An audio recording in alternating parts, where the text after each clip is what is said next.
So, let's start with spirituality.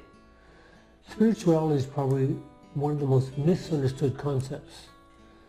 Many people think in a traditional way that spirituality is your religion.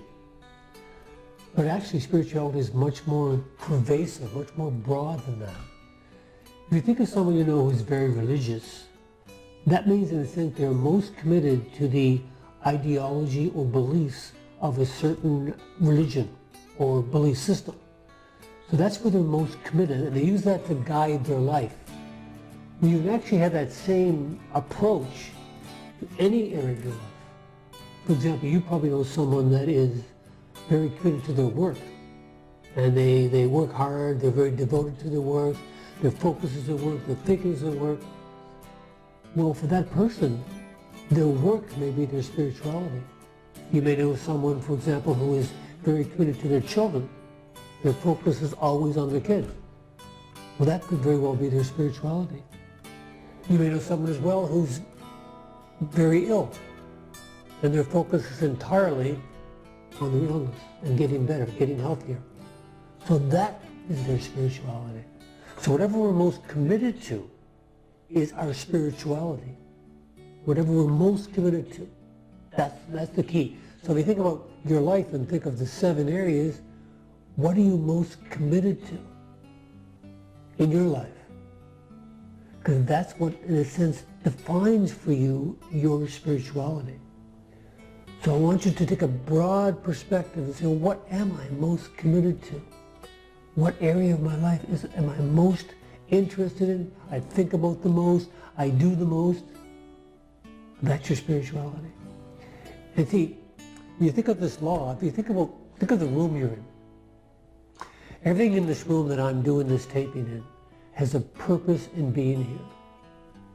If I move this pendulum across this bed of sand, every grain of sand that is touched by the pendulum forms a perfectly symmetrical pattern in the sand.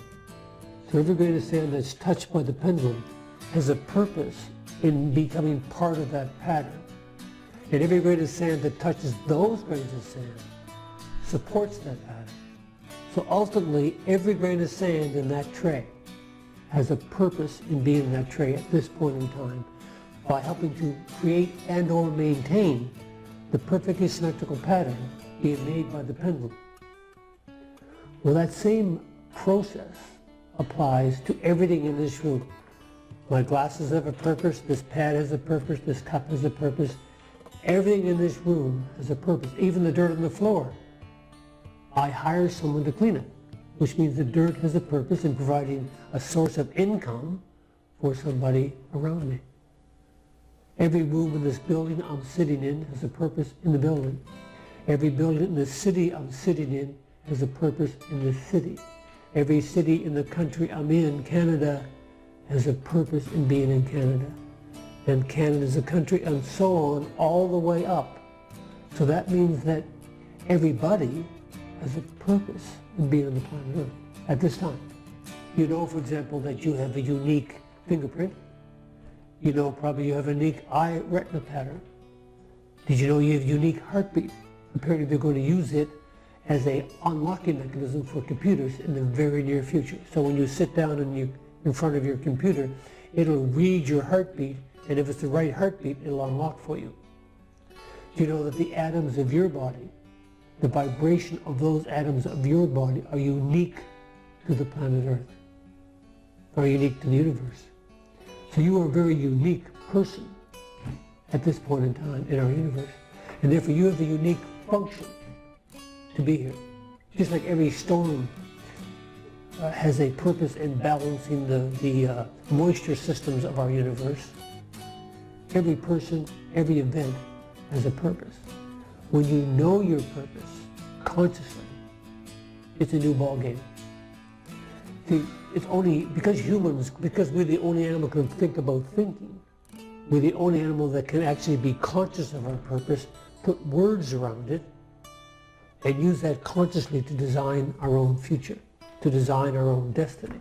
Because we have that ability, We can actually uncover our purpose because it's always there. So you're always on your purpose unconsciously. But we can be consciously on our purpose. If you are consciously on your purpose and you articulate it, you're revered by society. People like Nelson Mandela, Mother Teresa, currently Stephen Lewis. There are many people around us who are very consciously purposeful, and they talk that way, they think that way, and they act that way. They have a presence about them, a sense of being aware at a different level than the rest of us, and therefore they have a gratitude for that awareness. And they have, we call it presence, which is really three things. A gratefulness for your life as it is, a certainty of who you are, and a love of life as it is. You expect it to follow this principle. Your life will be half pleasure and half pain, 50-50, because that's the law of nature. And people with a conscious awareness of their purpose are aware of that law. They expect that law in the past, in the present, and in the future. Because they have that level of awareness, they are grateful for the privilege of life, as it is, with both its good and its bad.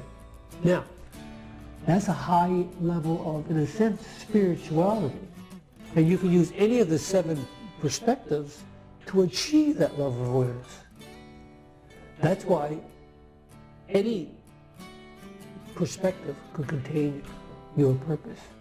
Any perspective could enable you to learn to appreciate your life now. So, think about what you're most committed to in life. Notice what it is, and notice how it colors your entire life.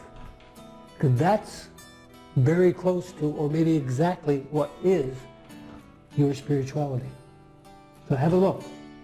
Now next we're going to talk about mentally, how you see yourself mentally in the world. Stay with us.